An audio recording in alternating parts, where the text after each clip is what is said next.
మెరిసే తెల్లని చర్మం కోసం Japanese glutathione fruits flowers extract తో చేసిన ప్రిస్మాస్ గ్లూటా రోసా సోప్. నమస్తే రమగారు. నమస్తే జీ. రమగారు, లివ్ ఇన్ రిలేషన్స్ ఈ మధ్యకాలంలో మనం చాలా చూస్తున్నాం. దీని మీద మనం చాలా సార్లు మాట్లాడుకున్నాం కూడా. మీరు డిబేట్స్లో వాటిలో కూడా మాట్లాడినట్టున్నాం కదండి. చాలా ఎక్కువైపోతుంది రమగారు.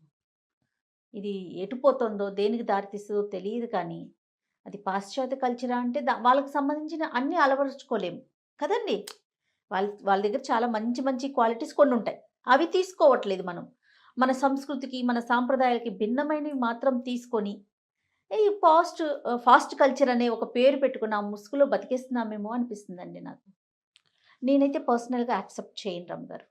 నా మనసుకు నచ్చదు అది. ఒకవేళ పాత తరం అనుకున్నా ఏమన్నా అనుకోండి, పెళ్ళి కాకుండా ఒక అమ్మాయి అబ్బాయి కలిసి ఉండటం అనేది నాకు వ్యక్తిగతంగా నాకు నచ్చదు. మీ ఒపీనియన్ చెప్పండి. నాకు కూడా నచ్చదు జయ, నాకు నచ్చదు. ఒక బాధ్యత లేకుండా ఇర్రెస్పాన్సిబుల్గా నువ్వు నేను కలిసి ఉందాం. నీ బాధ్యత నాకొద్దు, నా బాధ్యత నీకొద్దు, నువ్వు నేను కలిసి రూమ్మేట్ లాగా ఉందాం. ఇప్పుడు రూమ్మేట్స్ లాగా ఉండేటప్పుడు ఇద్దరు మగవాళ్ళు లేదా ఇద్దరు ఆడవాళ్ళు అనుకో, వీళ్ళ మధ్య ఏవైనా అనవసరమైన వ్యవహారాలు వచ్చేందుకు పెద్దగా ఉందేమో ఈ రోజుల్లో. మన కర్మకి ఈ రోజుల్లో ఆ అవకాశాలు కూడా ఉన్నాయి. కానీ ఆడ మగ అనేసరికల్లా బై ప్రోడక్ట్స్ వస్తాయి. అంతే కదా రమ్మగారు, కదా. అది మనం ఆపలేనిది కదా, ఆపలేనిది. ఇప్పుడు కలిసి ఉండేటప్పుడు ఫిజికల్ థింగ్ కోసమే మేము ఎందుకు కలిసి ఉంటాము అని ఆ రోజు వాదనలో పిల్లలు కూడా చెప్పింది. కానీ దాన్ని తీసేయగలరా? తీసేయగలరా? నేచర్ ఉంది కదా, అది నేచర్ ఉందా? ఒక ఆడ మగ ఉంటే వీళ్ళ మధ్య ఫిజికల్ రిలేషన్ ఉండటం అనేది అత్యంత సహజమైన సంగతి కదా. ఏదో పెళ్ళిళ్ళు అయ్యాక మొదట్లో కలిసి ఉంటారు, తర్వాత కాలం ఊరికే భార్యాభర్త కలిసి ఉంటారు, వాళ్ళ మధ్య ఫిజికల్ రిలేషన్స్ ఉండవు. కొంత వయసు వచ్చాక పోతూ ఉంటాయి, పిల్లలు వచ్చాక పోతాయి, తగ్గిపోతుంది. వీళ్ళ మధ్య రిలేషను ఫిజికల్ థింగ్ కాకుండా మానసికమైన బంధం. రెండోది బాధ్యతాయుతమైన బంధం, పిల్ల జల్లా ఉండడము, మొదటి నుంచి కలిసి ఉండటానికి అలవాటు పడి ఉండటము, ఒకళ్ళకొకళ్ళు అలవాటు పడిపోయి ఉండటము. అదే యంగ్స్టర్స్ వ్యవహారంలో ఇలా ఏమీ లేకుండా వాళ్ళిద్దరే ఉంటారా? దీనివల్ల వచ్చే రకరకాల ఇబ్బందుల్ని, కాంప్లికేషన్స్ని ఎవరు హ్యాండిల్ చేస్తారు? అవునండి. పైగా ఇలా చేతులు మారిపోయినట్టుగా ఉండటం మీద ఎందుకు ఈ తరానికి ఆసక్తిగా ఉందో నాకు అర్థం కాదు జయ, నాకు అర్థం కావట్లేదు. ఇక ఫ్రెండ్స్ని మార్చేస్తారు, 6 నెలలకు 8 నెలలకి ఏడాదికి 2 ఏళ్ళకి బాయ్ ఫ్రెండ్స్ గర్ల్ ఫ్రెండ్స్ మారిపోతూ ఉంటారు. ఈ బాయ్ ఫ్రెండ్ గర్ల్ ఫ్రెండ్ వెరైటీలో కూడా ఫిజికల్ థింగ్ ఇన్వాల్వ్ అయ్యి ఉంటుంది ఇప్పుడు. అవునండి, ఇన్వాల్వ్ అది లేకుండా ఉండడలా. ఎవరో ఉన్నారు అమలిన స్నేహాలు అలాంటివి, ఎవరో చాలా తక్కువ, ఉండట్లేదు. సమాజం అట్లా లేదమ్మా. ఇప్పుడు ఇది మాట్లాడుకోవాల్సిన విషయం కాదు, పెద్దలు మాట్లాడాల్సిన సంగతి అసలు కానే కాదు. కానీ అదే కనిపిస్తోంది కదా, అదే కనపడుతోంది. ఇప్పుడు దీంట్లో ఈ ఇద్దరిలో పైగా ఈ లివిన్లో ఇంకో గోల ఏంటంటే, ఇద్దరు కలిసి ఉంటారా, వాడికో పిల్లవాడికో పిల్లకో వీళ్ళతో కలిసి ఉండాలనే, పెళ్లి చేసుకోవాలనే, పిల్లల్ని కనాలనే, లైఫ్ లాంగ్ వాడితోటేనో దాంతోటోనో ఉండాలనే ఉంటుంది, ఒకరికే ఉంటుంది. రెండో వాళ్ళు వదిలించేసుకోవాలని చూస్తారు, అవసరాలు తీరిపోయాక, అలవాటైపోయాక బోర్ కొట్టేస్తుంది, మనుషుల్ని మార్చేస్తారు. ఈ రెండో వాళ్ళు దాన్ని తీసుకోలేకపోతున్నారమ్మా. అవును రమ్ గారు, తీసుకోలేరు. మనం అందులో పెద్ద పెద్ద సెలబ్రిటీసు, బాగా డబ్బులున్న వ్యవహారాలు చూస్తున్నాం, మామూలు వాళ్ళ దగ్గర చూస్తున్నాం. వాడు వెళ్ళిపోతాడు, ఈ పిల్లవాడి కోసం వెంబడబడుతుంది. పేపర్లలో వచ్చే ఇట్లా. అవును. లేదా పిల్ల వెళ్ళిపోతుంది, ఈ కుర్రాడు దాని వెనకాల పడతాడు, దాన్ని ఏదైనా చంపేద్దామని చూస్తాడు.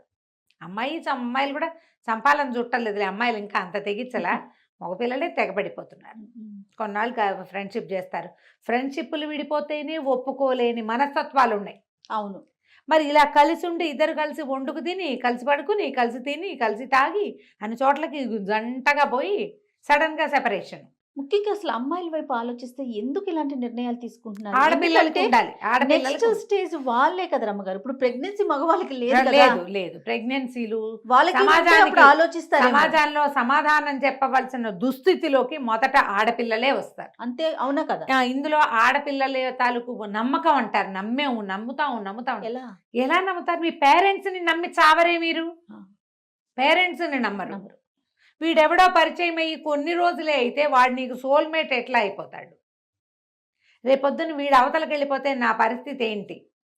ఒకటి ప్రెగ్నెన్సీ అనే కాదు జయ, ఒకళ్ళతోటి కలిసి ఉంటే చూడు వెదవది, మనం ఒక అగరబత్తీల పక్కన ఒక అగ్గిపుల్లని పెట్టామనుకో, చీపురు పుల్లని పెట్టాం, అగరబత్తి వాసన చీపురు పుల్లకి అంటుకుంటుందా? అంటుకోదా? 200% అంటుకుంటుందా? మరి ఇప్పుడు ఒకళ్ళతో కలిసి ఉంటే వాళ్ళ ముద్రలు మన మీద ఉండిపోతాయి, జీవితంలో ముందుకెళ్ళలేకపోతారమ్మా. రమ్మగారు అసలు మర్చిపోలేమా? నాకు ఇంకొక అనుమానం అనమాట. ఇప్పుడు ఇట్లా కలిసి ఉంటున్నారు కదా, ఏదో సమస్య వచ్చి చచ్చింది, ఒకళ్ళు వెళ్ళిపోయారు, ఆ ఇంకొక పర్సన్ ముందున్న వాళ్ళని మర్చిపోలేరా? నిజంగా మనసు కదా ఇద్దరు అలా ఉంటుందా? కొట్టుకుని ఆ. ఇద్దరు తెంపుకుంటే సఫర్ అవుతారు కానీ మర్చిపోతారు జయ. మళ్ళీ ఎందుకంటే కొత్త జీవితాన్ని ప్రారంభించుకోవచ్చా? ప్రారంభిస్తారు.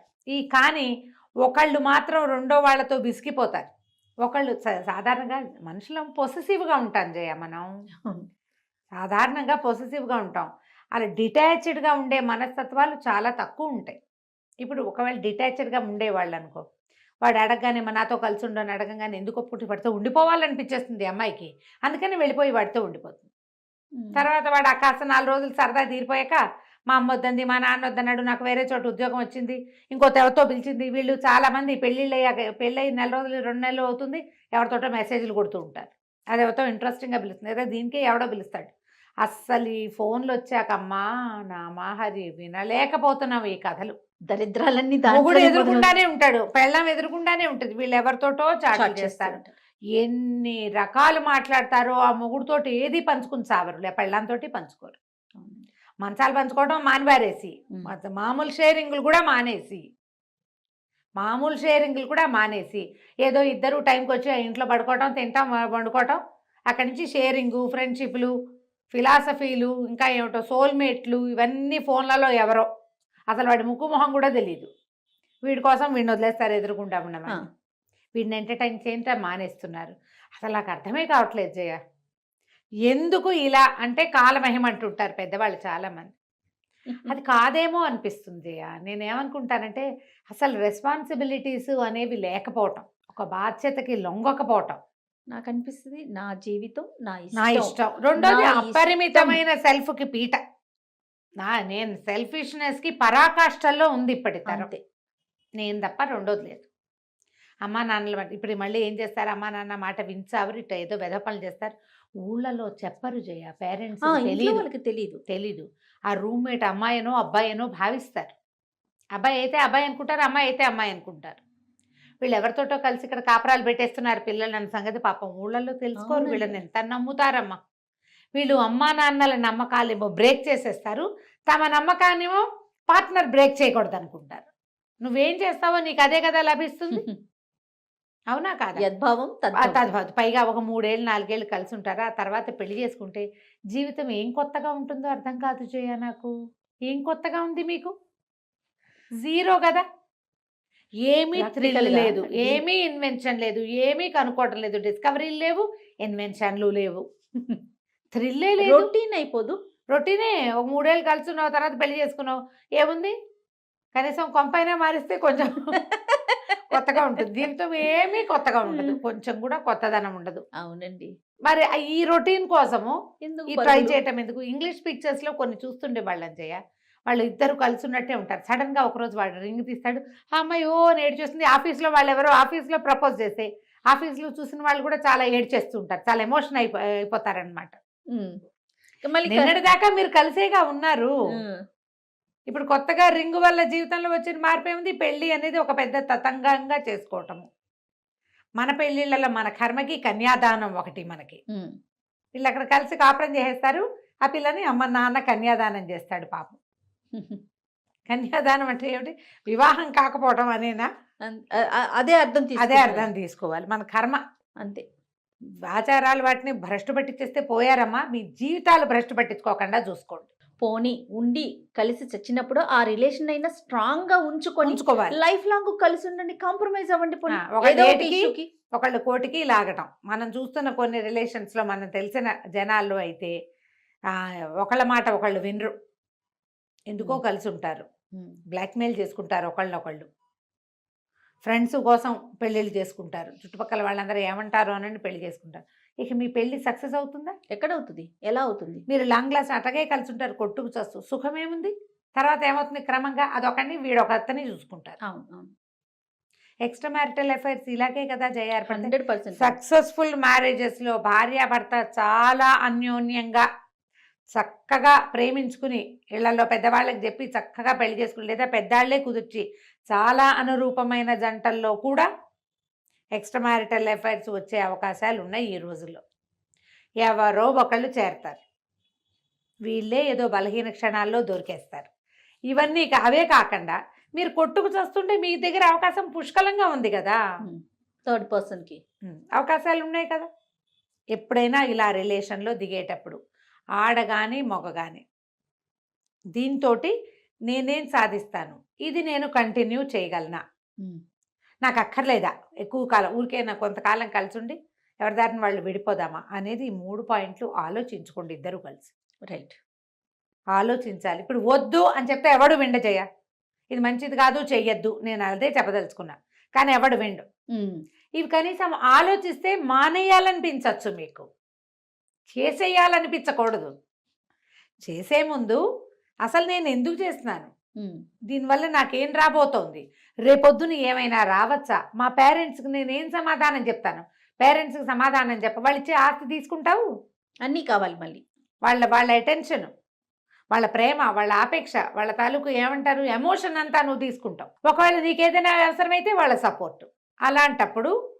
అలాంటప్పుడు ఈ విషయానికి పేరెంట్స్ని ఒప్పించాలా వద్దా, నీకు బాధ్యత లేదు మరి, ఎంత ఇర్రెస్పాన్సిబుల్ నువ్వు, అసలు మంచిగా ఉంటాను పనికొస్తావా మనం, అది కదా ఆలోచించాలి. కరెక్ట్, ఆలోచించి దిగండి. దీనివల్ల రేపు నాకు కానీ వీడికి కానీ లేదా దానికి కానీ నాకు కానీ ఏమొస్తుంది, అదేదో పెళ్ళే చేసుకుని తగలబడితే సరిపోతుంది కదా, కావాలంటే రిజిస్టర్ చేసేయండి. ఫార్మల్ మ్యారేజ్ వద్దు, మీ ఇద్దరు కలిసి ఉండదలుచుకున్నారు, ఒకళ్ళని విడిచి ఒకళ్ళు ఉండలేకపోతున్నారు, కలిసి ఉంటే బెనిఫిట్స్ తోటి బాగున్నాయి అనిపించి బెనిఫిట్స్తో కలిసి ఉండే వాళ్ళు కూడా ఉన్నారమ్మా. రూములు కలిసి వస్తాయి, ఇల్లు కలిసి వస్తాయి, సామాన్లు కలిసి వస్తాయి, టైం కలిసి వస్తుంది, జీవితానికి గిన్నెలు తోము, నేను అన్నం వండుతాను కాదు రమ్మగారు, జీవితానికి సంబంధించి ఇలాంటి లెక్కలు, ఇవే లెక్కలు. పోనీ ఆ లెక్కతోటి దిగిన రిజిస్టర్ మ్యారేజ్ చేసేసుకోండి. రమ్మగారు, సెలబ్రిటీస్ వాళ్ళ లైఫ్ స్టైల్ ఎంతవరకు మన మీద ప్రభావం చూపిస్తుంది, వాళ్ళు ఎవరో ఒక హీరో హీరోయిన్ కలిసి ఉన్నారు అనుకుందాం, మనం చూస్తున్నాం, అనుకునేదేముంది, మనం చూస్తున్నాం, ఎలా చూస్తాం మనం, వాళ్ళని చూసామా ఏదో పేపర్లలో న్యూస్లోనో వీళ్ళు వాళ్ళతో ఉన్నారు వీళ్ళతో ఉన్నారు, ఎందుకు అక్కర్లేని న్యూస్లు, దిక్కుమాలేని న్యూస్లతోటి కదా ఈ లేటెస్ట్ మామూలు మిడిల్ క్లాస్ పిల్లలు కూడా చెడిపోతున్నారు. వాళ్ళు కలిసి ఉంటే ఈ విలేకరికో లేకపోతే ఈ పత్రికో ఏమొచ్చింది, మీకు ఏమిటొచ్చిందో ప్రభావం ఉంటుందంటారా? ఎంతో కొంత ఉంటుంది జయ, వాళ్ళని చూస్తారు కదా. అలా కాదు, సినిమాల్లోనే కనపడతాయి లివిన్లు, సినిమాల్లో, ఈ హిందీ సినిమాలలో, సీరియల్స్లో, తర్వాత ఏమో ఈ షార్ట్ ఫిల్మ్స్లో, షార్ట్ మూవీస్లో, చిన్న చిన్న రీల్స్లో కూడా లివిన్లు అర్థమయ్యేలాగా కనపడుతున్నాయి. వాళ్ళెవరో కలిసి ఉండటం వల్ల కాదు, కలిసి ఉంటే అడ్వర్టైజ్మెంట్స్లో కూడా కనపడుతున్నాయి. ఏదో టీ అడ్వర్టైజ్మెంట్, అమ్మా నాన్న వస్తారు, ఈ అమ్మాయి తలుపు తీస్తుంది, ఓ పిల్ల తలుపు తీస్తుంది, మేము కలిసి ఉంటున్నామని చెప్తాడు కొడుకు, కామ్గా ఉంటారు అమ్మా నాన్న, బాగుందని చెప్తుంది ఆవిడ.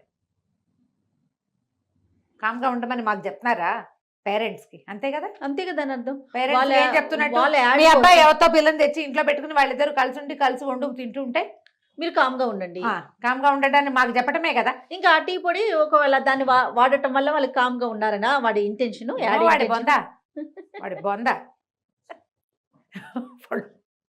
పేరెంట్స్కి ఏం చెప్తున్నాడు జయ, సమాధానానికి ఏం చెప్తున్నారు వీళ్ళు, అసలు మీకు ఇంత టైం ఎక్కడ దొరుకుతుంది, యాడ్ కనపడుతూనే ఉంటుంది కదా జయ. చూడలేదు, నాకు టీవీ అవకాశం, నువ్వంటే రోజు ఆఫీస్కి వస్తావు, నేను నెలలో 20 రోజులే వస్తానమ్మా సినిమా టీవీ, 10 రోజులు ఇంట్లో 10 రోజులు ఉంది కదా. టీవీలో చూసారా? ఎప్పటి నుంచో చూస్తున్నాను అది. నేను అనుకుంటా నన్ను ఒప్పిస్తున్నాడు వీడు, ఈ చాతుర్యం ఎవరిదో గాని వాడు వాళ్ళ అమ్మనో నాన్నో ఒప్పించడానికి తీసుంటాడు దుర్మార్గుడు, మమ్మల్ని కూడా ఒప్పిస్తున్నాడు. మీ అబ్బాయితో పాటు ఒక అమ్మాయి ఇంట్లో ఉండి అది టీ చేసి పట్టుకొస్తే, పైగా అదేమిటో చెప్తుంది, ఉండు గుర్తొచ్చింది ఆ మాట కూడా, ఆయనకి షుగరు, ఈవిడ షుగర్ ఎక్కువ తాగుతుంది, ఆయనకి పంచదార లేదు, దీంట్లో 2 స్పూన్లు పంచదార ఉంది అని చెప్తుంది. అంటే మీ టేస్ట్లు, మీ వాళ్ళ అబ్బాయి తాలూకు అమ్మ టేస్ట్లు అన్నీ అమ్మాయి తెలుసుకుంది. వీళ్ళ ఇంట్లో ఏం జరుగుతుందో మరి అంత బాగా తెలుసుకుంటే పెళ్ళే చేసుకుని తగలబడచ్చు కదా అనుకుంటా యాడ్ చూసినప్పుడు. అమ్మ నాన్న గురించి అన్నీ మాట్లాడుకుని అంత క్లోజ్గా ఉన్నారు వాళ్ళు. పెళ్ళొక్కటి నష్టమా మీకు? అదే కదా. ఆ కాస్త చేసుకోవచ్చు కదా, రిజిస్టర్ చేసేసుకోండి హాయిగా. అప్పుడు ఇది అమ్మాయిల సేఫ్టీ కోసమే చెప్తున్నానమ్మా. రేపొద్దున రేపు మర్నాడు ఏ ప్రెగ్నెన్సీయే వచ్చినా ఒకవేళ వాడు తోక జాడిచ్చిన అబ్బాయి మీరు సేఫ్గా ఉంటారు. Yes, purely అమ్మాయిలకే. ప్యూర్లీ అమ్మాయిలు. కొన్ని చోట్ల అమాయకపు పిచ్చి వేధాల అబ్బాయిలు కూడా ఉంటారు. ఆ పర్సంటేజ్ కొంత తక్కువ. తక్కువ అమ్మగారు. అమాయకపు అబ్బాయిలు ఉంటారు. ఆ అబ్బాయిల సేఫ్టీకి కూడా ఇది సరే, ఇద్దరికి ఇద్దరికి కోసం రిజిస్టర్ చేసేసుకోండి. పెద్దవాళ్ళకి చెప్పాక ఏంటి రేపొద్దున మా అమ్మ నాన్న వద్దంటే మానేయడానికి అనువుగా కలిసి ఉంటున్నావా మనం అనేది ఆలోచించండి. ఎగ్జాక్ట్లీ. ఇది కలిసి ఉండటానికి కలిసి ఉంటున్నామా, 4 రోజుల నుండి మానేయడానికి కలిసి ఉంటున్నామా? దీని మీద మళ్ళీ ఇలా అడగంగానే నా మీద నమ్మకం లేదని ఎమోషనల్ సెంటీలు ప్లే చేస్తారు. సెంటీకి పడద్దు, ఎస్, సెంటీకి పడకూడదు. No sentiments. సెంట్లకే పడిపోవాలి. అది ఎవడో పాయిజన్ సెంట్ కొట్టుకోగానే వాడి వెనకాల అమ్మాయిలు వెళ్ళిపోతుంటారు. ఎవడో అమ్మాయిలంతా సిగ్గు లేకుండా ఉన్నారేంటమ్మా, ఏదో సెంటు వాసనలకే పడిపోతారా? నాకు యాడ్స్ చూస్తే ఎంత మండిపోతుందో. ఇంత అసహ్యంగా ఉన్నారా ఆడపిల్లలు? వాడు ఎవడో సెంటు కొట్టి వాడి వెనకాల ఎంత హీనపరచటం. అది హీనమైపోయామా మనం, అంత అసహ్యంగా ఉన్నామా? ఎవరన్నా సెంటు కొట్టగానే వాడి వైపు చూస్తారా ఆడవాళ్ళు? అదే నాకు కావాల్సింది. అదే కదా. అంటే నీకు అంత తాత్కాలికమైంది చాలని ఆడవాళ్ళకి సమాజంలో సగం పర్సెంటేజ్, మోర్ దాన్ 50% ఉన్న స్త్రీ సమాజానికి వాళ్ళు ఏం చెప్తున్నారు? అవునండి, అవును. ఓ సెంటు కొడితే పడిపోతావు, నువ్వు ప్లే చేస్తే పడిపోతావు, నువ్వు ఎందుకు పనికి మాలిన దానివని చెప్తున్నారు. నాకు ఎంత మండుతుందో దాన్ని చూసినా కూడా భలే కోపం వస్తుంది. ఈ యాడ్ నేను చూసాను రమ్మ, చూసిన ప్రతిసారి కడుపు రగిలిపోతుంది. నాకైతే చిన్నప్పుడు పిల్లల్ని కోపం వస్తే స్కూల్లో ఒక మాస్టర్ కాదు అలా గుర్తుంది నాకు, జుట్టు పుచ్చుకొని గోడకేసుకోవటం. నాకు నిజంగా కొట్టాలని మీకు అలా అరే జుట్టు గోడకేసి కొట్టేస్తా అని బెదిరించేవారు, కొట్టేవారు కాదు. నాకు కూడా అలాగే కొట్టాలనిపిస్తుంది. ఇంత హీనపరిచిన మనం చూస్తూనే ఉన్నాం. ప్రతి కుక్కర్ యాడ్, మిక్సీ యాడ్, గిన్నెల యాడ్, దొన్నెల యాడ్ అన్నిటికీ మనమే, ప్రతి పని చేసే యాడ్కి మనమే, ప్రతి వాషింగ్ మిషన్కి మనమే. వాడెవడో సెంట్ వేసుకుంటాడు, మన కర్మకి దానికి కూడా మనమే. నువ్వు పడిపోతావు. వస్తువులు అంటే ఒక ఎత్తు రమ్మగారు, ఓకే ఓకే అనుకుంటాం. నువ్వు పడిపోతావు. వాడి సెంటికి మనం వెనకాల పరుగులు పెట్టాలి ఏంటి చండాలంగా, దరిద్రం. ఇది ఎంతో బాగుందని చెప్తూ ఉంటాం. మన కర్మమ్మ, వాటికి పడకండి, ప్లాన్ చేసుకోండి. రైట్, సరిగ్గా ప్లాన్ చేసుకుని ఒకవేళ ఇందులో దిగాల్సే వస్తే ఒక టైం పెట్టుకుని ఇంతకాలం కలిసి ఉందాం, ఆ తర్వాత పెళ్ళే అను. మీ దృష్టిలో అసలు పెళ్ళే లేకపోతే గంగలో దూకండి, మీరు ఇష్టం. బావిలో దూకటమే, పెళ్ళి లేదు మీకు కూడా. ఊరికే కొంతకాలం కలిసి ఉందాం, తర్వాత ఇంకొన్ని చూసుకుందాం అనుకుంటే ఇక మీకు మేము చెప్పేది ఏం లేదు. మీరు సమాజానికి మీ వల్ల జరగబోయే మేలు లేదు. మీ కర్మానికి మీకు ఏమైనా పిల్లలు పుట్టారంటే రేపొద్దున వాళ్ళకి సమాధానం ఎలాగో మీరు చెప్పుకోవాలి. ఆ పని చేయొద్దు. అంతేగా? అంతే రమ్మగారు. రైట్, నమస్తే. నమస్తే. సుమన్ టీవీలో మీ పర్సనల్ అండ్ బిజినెస్ ప్రమోషన్స్ కోసం కింది నెంబర్కి కాంటాక్ట్ చేయండి.